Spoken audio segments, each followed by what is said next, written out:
Mabes Polri menetapkan status mantan sekretaris FPI Munarman. Polri sudah menetapkan Munarman sebagai tersangka sejak 20 April lalu dan telah disampaikan ke Jaksa Agung Muda Tindak Pidana Umum.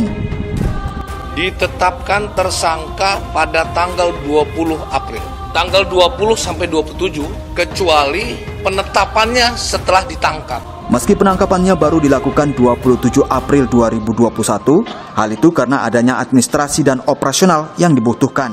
Jadi ini ditetapkan tanggal 20, kemudian tentunya ada hal-hal yang harus dibutuhkan terkait dengan administrasi dan operasional. Ya.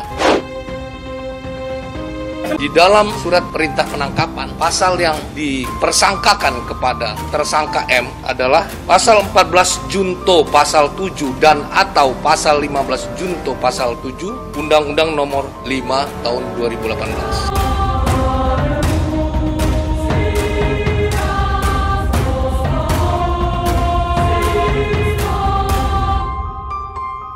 Saya tidak sesuai hukum ini. Ini harus ya. Enggak, nanti aja. Saya pakai sendal,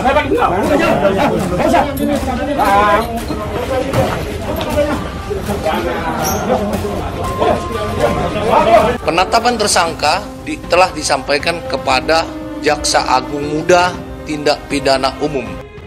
Jagat media sosial dihebohkan dengan sebuah video pendek balada cinta Sekjen FPI Munarman 20 jam bersama Lili Sofia yang beredar di laman Twitter Bakul Jamu @Borat Corleone. Dalam video pendek yang telah diunggah Kamis 29 April 2021, tampak seorang perempuan yang mengenakan jilbab memesan kamar di meja resepsionis. Video itu berisi sebuah tulisan, yaitu Lili berkomunikasi dengan Munarman berada di luar hotel sambil check-in. Dia memberitahu bahwa check-in ini di kamar 701. Setelah Lili menuju kamar, Munarman langsung menuju kamar 6 menit kemudian. Terlihat dalam video itu Lili terlebih dahulu memasuki lift, baru kemudian disusul Munarman. Kemudian disebutkan setelah 20 jam berselang, mereka check out bersama. Munarman masih menggunakan baju yang sama. Tingkah Munarman mengecek sekeliling. Terlihat juga mereka bergandengan tangan ke lift. Sayangnya, video pendek sampai di situ. Dan ditampilkan pula tunggu episode berikutnya, kisah syahwat Caketum FPI Munarman. Salah satu kuasa hukum Munarman, Aziz Januar, mengatakan jika video tersebut belum terbukti kebenarannya jika yang dimaksud adalah sosok kliennya. Gibah itu menambah pahala beliau, apalagi di bulan Ramadan. Alhamdulillah.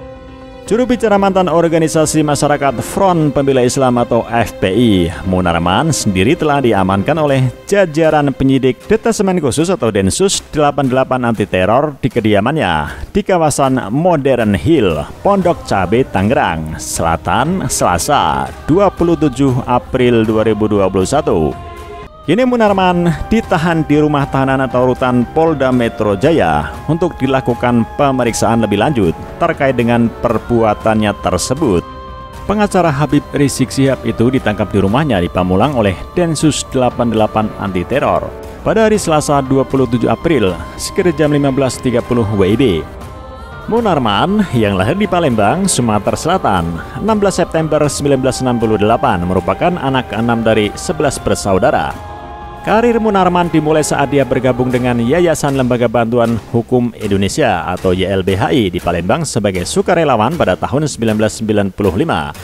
Kemudian dipromosikan sebagai kepala operasional organisasi yang sama pada tahun 1997.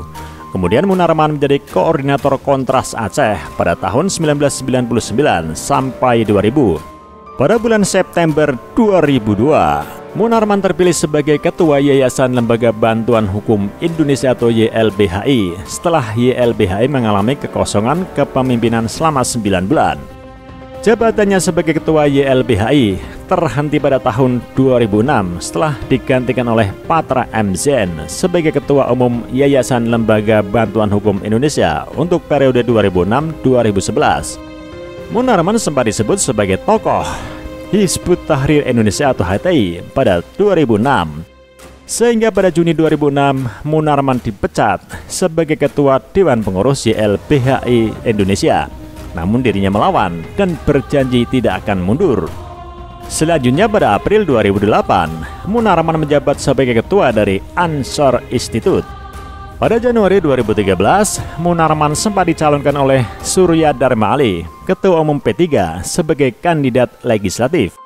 Munarman juga kerap menjadi sorotan dengan berbagai kontroversi yang pernah dia lakukan. September 2007, dia pernah ditahan di Polsek Metro 5, Depok, dan menjadi tersangka kasus perampasan kunci kontak, SIM dan STNK sopir taksi Bluebird dengan pasal 335 KUHP tentang perbuatan yang tidak menyenangkan dan pasal 368 KUHP tentang perampasan. Juni 2008, Munarman menjadi salah seorang penentang keberadaan Ahmadiyah di Indonesia bersama beberapa tokoh-tokoh Islam lainnya yang ada di Indonesia. Selain itu, dia juga terkait dalam insiden Monas 1 Juni 2008 terkait dengan penyerangan dan kekerasan yang dilakukan oleh FPI dan Laskar Islam terhadap massa AKKBB. Sekitar 500 orang memukuli peserta apel akbar AKKBB dan merusak kendaraan bermotor di Monas. 28 Juni 2013, ketika tampil dalam acara live di salah satu stasiun televisi yang membahas tentang pembatasan jam malam tempat hiburan di Jakarta, Munarman menyiram muka sosiolog Universitas Indonesia Tamrin Tomagula dengan segelas teh setelah terjadi silang pendapat antara keduanya.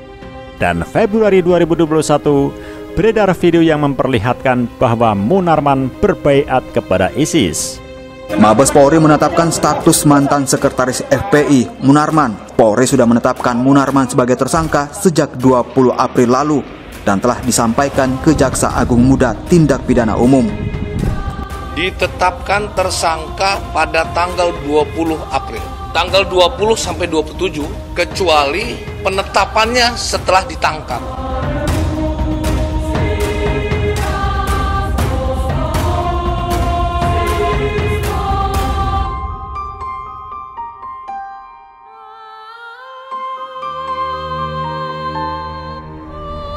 Tidak sesuai hukum ini. Ini harusnya. Berapa nanti aja Saya pakai sendal, saya pakai sendal.